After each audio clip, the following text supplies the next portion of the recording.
we bid good riddance to the movies that made us squirm and moan and howl during the last year. And for extra riddance, we added the movies that made us gasp and cringe and barf.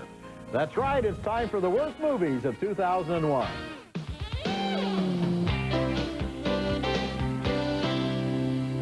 They're long gone from theaters, but they linger in our memories like a plate of goat cheese left behind a radiator in a studio apartment.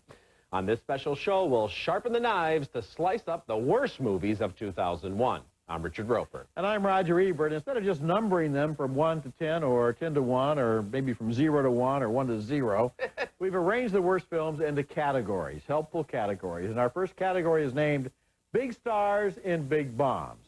The first star in trouble is Keanu Reeves, who starred with Charlize Theron in the remake of Sweet November, a tearjerker romance that was impossible to believe on any level above the fact that it was actually filmed on celluloid. He plays a hyperactive executive. She's a dying woman who takes a new lover every month. And in November, she teaches him how to wake up and smell the coffee and slow down and learn to love. Did you change the beans or something? Yeah. Hazelnut. You don't like it? Honestly? Tastes like camel piss. Let's stick to the classics in future. Excuse me. Privacy. Heard of it? Very impressive set of pecs you got there, Nelson. You work out then? In one scene, he climbs through the bedroom window with a bag full of goodies. He knows she's dying, and he wants to give her every present he would have ever given her if she lived. Now, this idea is fairly bad, but when he pulls an automatic dishwasher out of the bag... A dishwasher? I really lost it. Now, I know it's a small dishwasher, but it's still pretty big to sling over your shoulders. You climb through a window. This is too much. It's not enough. Another big star in a big bomb last year was Chris Rock, who made the astonishingly bad movie Down to Earth. Who here got roaches? Everybody got roaches, man. It's Harlem. Yeah, everybody got roaches. Yeah, man. I got some roaches in my house, man. Roaches so big, one roach got drafted in the second round. Get your ass off there. This is a remake of Heaven Can Wait, starring Rock as a lousy stand-up comic who's booed off the stage, hit by a truck, goes to heaven, and is reincarnated as a white millionaire. So you the butler? Yes, sir. Me the butler. So you do all the butling around here? Yes, indeed, sir. Whose butler are you? Your butler, sir. You're my butler. Don't cheat on me now. If I see you butling for somebody else, I'm gonna kill him. Back on Earth, he falls in love with a beautiful young black woman who, from her point of view, is being courted by an old white geezer. The problem is, the movie never really shows you the old white guy, which would have been the key to the comedy, because it wants to give Chris Rock lots of screen time because he's a star.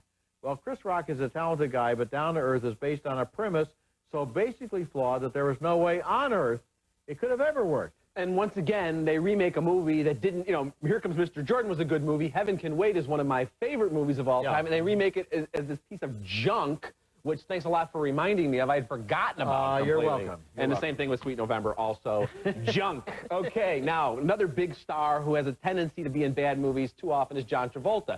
He's one of the most likable actors of our times, but he also has a way of sniffing out bombs like a German shepherd on high alert. He did it again with Domestic Disturbance, an ugly, violent, and laughably predictable thriller about a concerned father whose ex-wife has married a psycho. Now listen, you and Danny get out of the house. Now! I know, Frank. I know. I'm in the car with you anymore. Susan?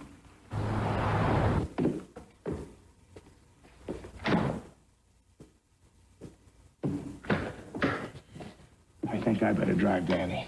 And we finally found out why the much-delayed Town and Country with Warren Beatty and Goldie Hawn was much delayed. Get down. Let me just tell you something.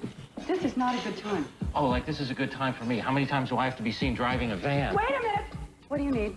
I need my sport coats and my special hangers. All right. Stay right there. Don't come up here.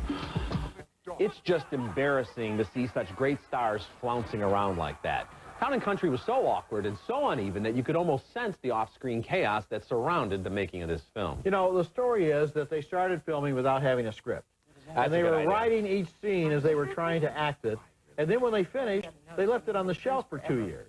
So why couldn't they have taken some of that time at the end when it was on the shelf and moved it to before the shooting and written a screenplay? Oh, there's a clever novel idea right there. I'd like to see a movie, the making of Town and Country, probably a lot more fascinating than the movie itself. That would be a great film. Coming up next, they may be famous, they may be celebrities, they may be on TV or sell lots of records. Sorry. But they're not movie stars, and at this rate, maybe they never will be. I had a little too much coffee. I'm just a little wired.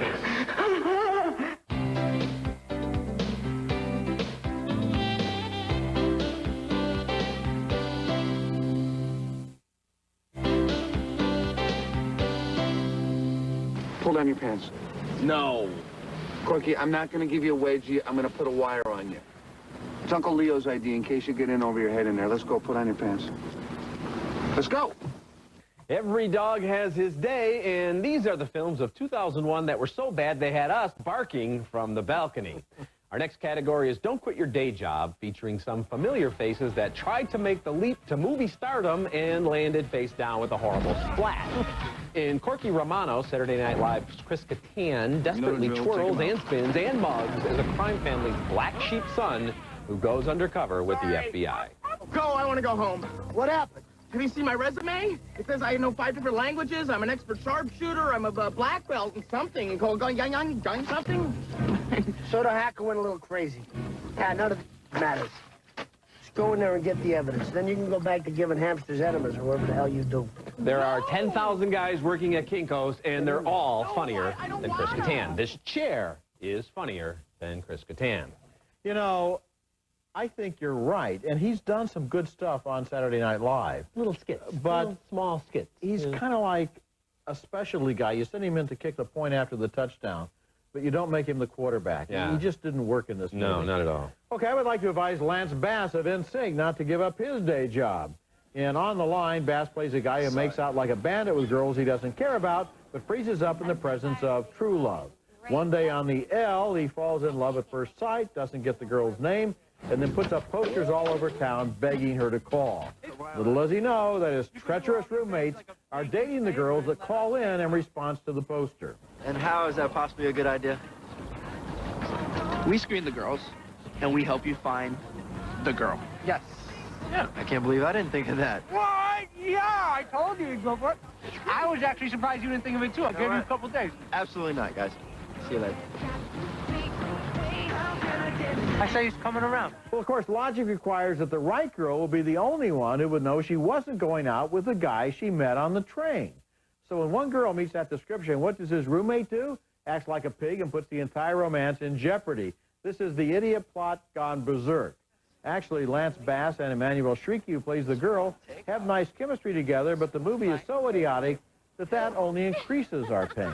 Yeah, it's one of those movies, too, where their big date becomes front-page news and all the TV crews show up. But I will quibble with one thing. I don't mind if he quits his day job as well, okay? I mean, I'm not a big NSYNC fan, okay? All right, coming up next, gangs who commit the crime of appearing in some truly lousy films. We think you look just marvelous. Thank you, Meryl. Thank you very much.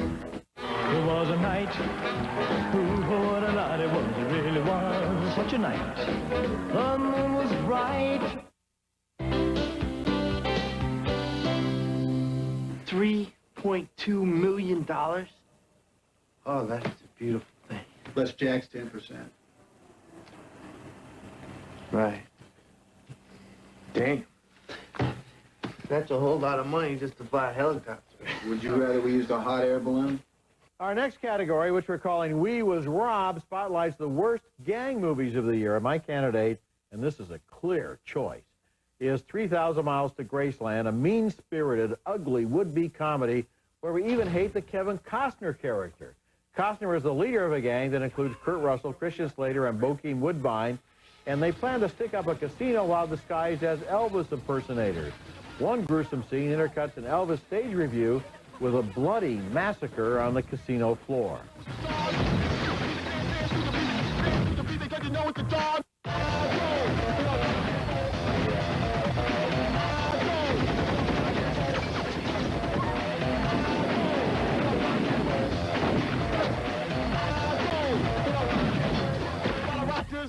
The most uncomfortable scenes in the movie involve the way Courtney Cox, as a waitress, leaves her young son in Russell's care while driving off with the car containing his loot. Now, if she were a bad mother, that would be disturbing enough, but the movie never really explains her weird behavior, except to say she knows she can trust the guy.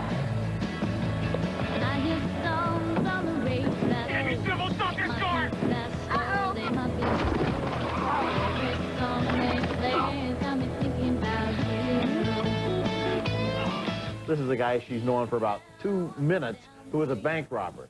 The kid, by the way, is the smartest character in the film. Well, I do not endorse your selection here. I gave thumbs up to 3,000 Miles. No, I did, and I stand by that. And I wish maybe the guys from Ocean's 11 would have seen that the other casino robbery going on. Maybe they could have had some gunfire going on there. I think Ocean's 11 is a pretty interesting reputation. Well, it's a better movie than 3,000 Miles to Graceland. Well, I don't care. I enjoyed it. And at least the thugs from 3,000 Miles to Graceland look like grown-up tough guys, unlike the teeny bopper idols in American Outlaws who couldn't punch their way out of a casting call for a Gap commercial. This is a dumbed-down, way-down version of the legend of Jesse James. We got a problem, little brother? Frankly, yeah. I'm feeling a little left out. Oh. It's about the wanted posters, isn't it? Yeah. Obviously, someone's not standing out in people's minds. Chance, we're in the middle of something here. Yeah, Bob's upset. The posters? Yeah. Don't say yeah in that tone of voice. This is important. Okay. American Outlaws was like a cinematic appendix, totally useless and unnecessary, and I wish someone had removed it. Who was clamoring for a tepid rehash of the Jesse James story? Surely there must be dozens or hundreds or even thousands of original screenplays that should have been made in place of this tired flop. Yeah, one of the stars was Colin Farrell, who was real good in Tigerland, and I think this is going to be a little glitch in his career, and then he'll get back to making good movies again. I almost thought this one should have been called Not Another Teen Western. I like that. That's true. Okay, coming up next, Satan gets more than his due as the worst movies of 2001 continues. This house is not a house. We're in the middle of a machine, powered by the dead.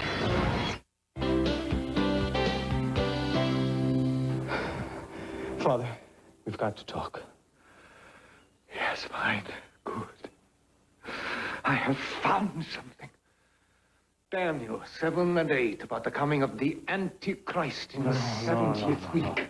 Continuing our look at the worst films of 2001, we're calling this next segment The Devil Made Me Do It, because somebody has to be held accountable for such god-awful claptrap. My vote for worst religion-themed film of the year goes to The Body, starring Antonio Banderas as a soldier-turned-priest who investigates claims that a plucky archaeologist, played by Olivia Williams, has discovered the skeletal remains of Jesus Christ. These bones aren't broken. Now, the Romans usually break the bones of the legs to speed death. These things came to pass that scripture might be fulfilled. Not a bone of his should be broken or something like that. Exactly like that. Everyone in this film quotes the Bible like they're trivia-crazed contestants trying to win Ben Stein's money. And as always with bad films like this, you get that ominous Gregorian music to remind us this is serious stuff. And there's a basic theological mistake, which is if the body is still here, it didn't go into heaven, therefore it wasn't Jesus, therefore the body has no power now, and it's no danger to us, and we don't have to worry. See, what you just did, though, you put thought into this movie, and they didn't do that. So you're applying much too much intelligence to your analysis here. Okay, my candidate in this category is quasi-supernatural. It's called 13 Ghosts, the most overwrought special effects picture of the year, a film that creates admittedly state-of-the-art special effects, but then uses them for an unremitting and repetitive assault on the eyes and ears. I wanted some of those new sound-muffling earphones for this movie. God! I hate it when they do that! What? They wait for you to stick your face right up against the glass, and then they give you a big fat boot. Don't do that! Bright flashes of light attack our eyeballs like a torture device in a Clockwork Orange. Tony Shalhoub and Beth David, and boy, they've been in some better movies, are among the characters trapped inside a house that contains ghosts that may possess the secret of eternity. He wrote it while he was under demonic possession. I can't believe Cyrus built it. Built what? What are you talking about? Vasily Prometheus's device. We're in the middle of the machine designed by the devil and powered by the dead. The theater shakes with crashes, smashes, shatters, and screams. Forget about fighting the ghost. They had to attack the sound system. And this is another movie where they're always quoting from the big book of rules. So we all must stand in a circle and chant this, and it'll make the ghosts go away. And it's just a bunch of nonsense, and you lose interest. And you do. You're almost driven from the theater. This thing was so loud. You have about and annoying. 9 minutes of story, followed by about an hour of those things going up and down and opening and closing and screaming. It was about 12 ghosts and too breaking. many. Oh, coming up next, we take our revenge on the absolute worst movies. Visit our website, EbertandRoper.tv, presented by the Vista Series DVD Collection. Join Ebert and Roper's second annual Film Festival at Sea. With sneak previews of the hottest new movies, everyone becomes a film critic. Roger and Richard sail to the Bahamas and Disney's Castaway Cay, February 28th through March 3rd, aboard the Disney Wonder. Ebert and Roper's Film Festival at Sea. Call your travel agent or 1-800-945-3806. And now our final category, the absolute worst movies of 2001. And we are subtitling this section, The Curse of the Farrellys. Now, we generally like the Farrelly brothers, Peter and Bobby Farrelly, who elevate bad taste to a comic level all their own, but we don't always like their imitators. The Farrellys had a lot to answer for this year, starting with Say It Isn't So, the incest comedy they themselves produced. In one scene, Chris Klein gets his arm stuck up just that portion of a cow's anatomy where a cow would least hope to find it.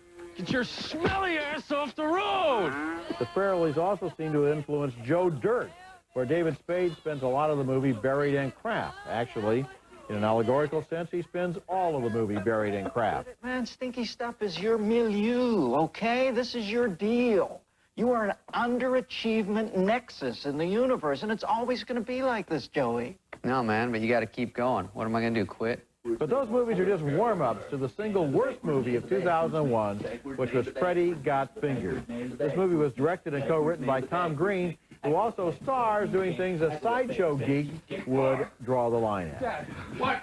Got Fingered is that Tom Green, who also caresses a horse's private parts, licks an open wound, and swings a newborn baby by its umbilical cord, is supposed to be outrageous beyond the point of no return. He makes the Farrelly brothers look like Jane Austen adaptations. The only reason you can't say Freddy Got Fingered scrapes the bottom of the barrel is that this movie doesn't deserve to be mentioned in the same sentence with the barrel. Okay, I'd say The Curse of the Farrellys also extended to See Spot Run, in which David Arquette pioneered the covered-in-crap shtick. Oh, God. Nasty. Ah! Ah! Ah! Ah! Monkey Bone, where Brendan Fraser's crotch gave the most animated performance in the whole movie. You have humiliated me in public for the last time. And Saving Silverman, with Amanda Peet being humiliated by the slumming Jack Black and Steve Zahn. Takes a little muscle. No trouble. Oh, hey, are you okay?